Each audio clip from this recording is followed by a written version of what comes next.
Welcome to the Blended Online Learning Design series. This video is all about how to leverage formative assessments. We're going to take a look at two main strategies for getting the most out of formative assessments. Number one is to use both asynchronous and synchronous assessment options. And number two is to master one approach or tool at a time. As you'll see in a moment, there are lots of options out there. We don't want you to get overwhelmed, and it really is completely fine to pick one tool or method and to get really good at it before you consider using any of the other options out there. For the first strategy, to conduct assessments both asynchronously and synchronously, the good news is there are so many different tools out there that actually do a really wonderful job, both for student-paced formative assessments and for teacher-led assessments. In a moment, we're going to take a closer look at interactive slide options, at options for using video with formative assessments, as well as live polls and check-ins, using timed Google form quizzes, and options for using game show classroom methods for formative checks. Let's take a closer look first at interactive slide examples. Pear Deck with Google Slides is one really amazing tool to consider. It works beautifully with Google Slides. There are 6 main question types and all sorts of different poll questions and quiz questions and trivia questions that you could potentially ask of your students.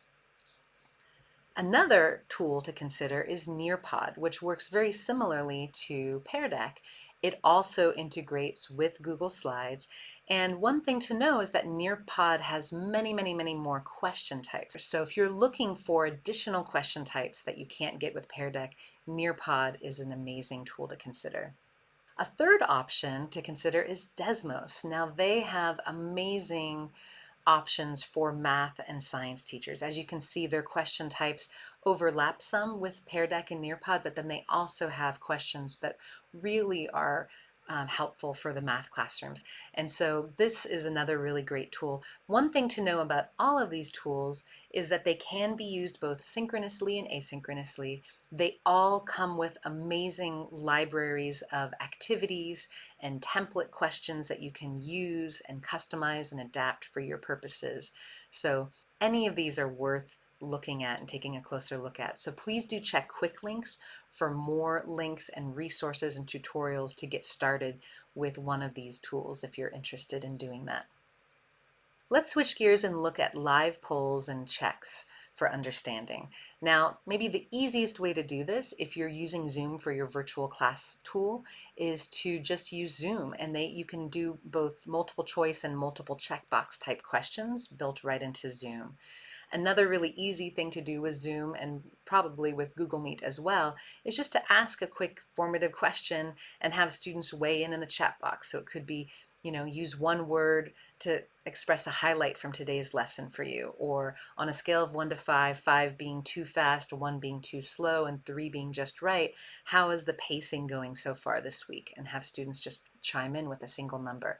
So those are really simple ways that you could check in with students and get some feedback. You could also use tools such as Mentimeter that allow for lots of other question types that you might find useful. As you can see on screen, there's, Mentimeter has some great options for doing word clouds and for prioritizing. And Poll Everywhere also has many question types to consider, including word clouds that could also be done with Bitmojis, clickable images, ranking, upvoting, so many different kinds of questions. So these are tools that are really helpful. You can use them also outside of virtual class time for a homework assignment, as well as using them live during a virtual class session. Now you can also use video with formative assessments. There are 2 excellent tools, Edpuzzle and PlayPosit, that allow teachers to create or curate video and then insert checks for understanding, poll questions, quiz questions, true-false questions, open-ended questions, you name it, that force the students to pause, reflect, answer the question, and then continue on to watch the next segment of the video. These are particularly excellent for asynchronous homework assignments.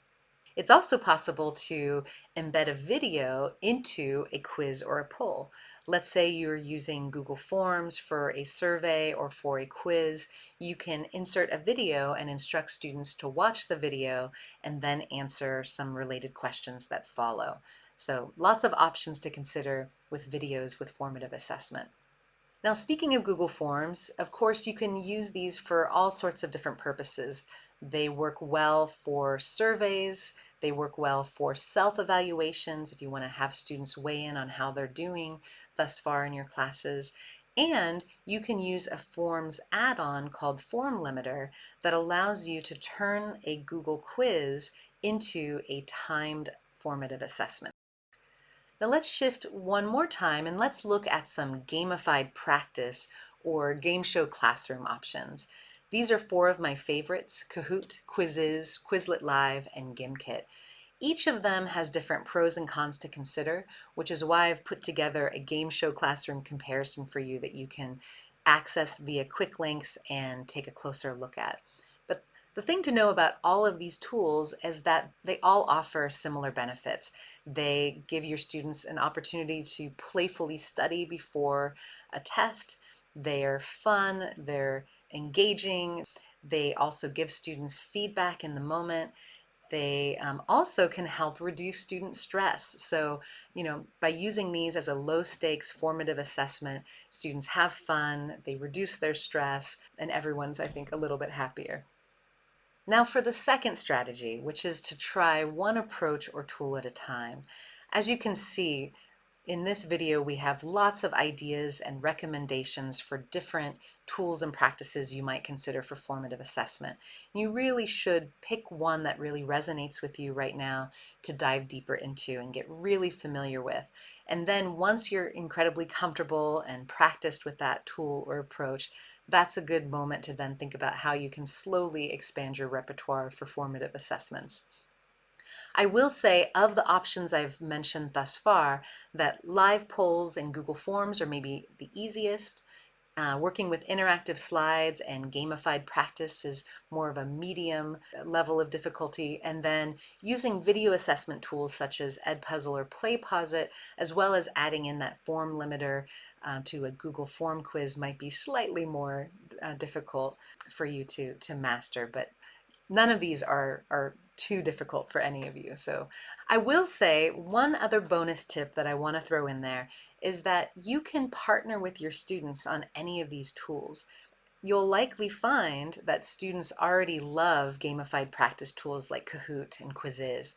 And so you might even ask a student to create a set of cards in one of those tools to use for a trivia game show in your next live class. And I think you'll find that students are more than happy to partner with you in those kinds of ways.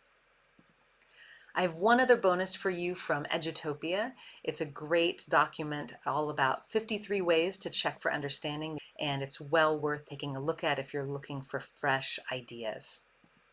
So hopefully you found at least one tool or approach for formative assessment in this video that you would like to take a closer look at.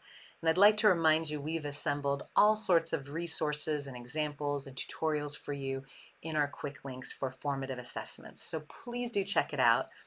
And if any of you have any formative assessments examples that you would like to share with the Lester B. Pearson community, please do reach out so that we can include them on this website and in our quick links. Thank you so much for checking out this video on formative assessment. Please do check out the other topics in this series. And thanks again for your time.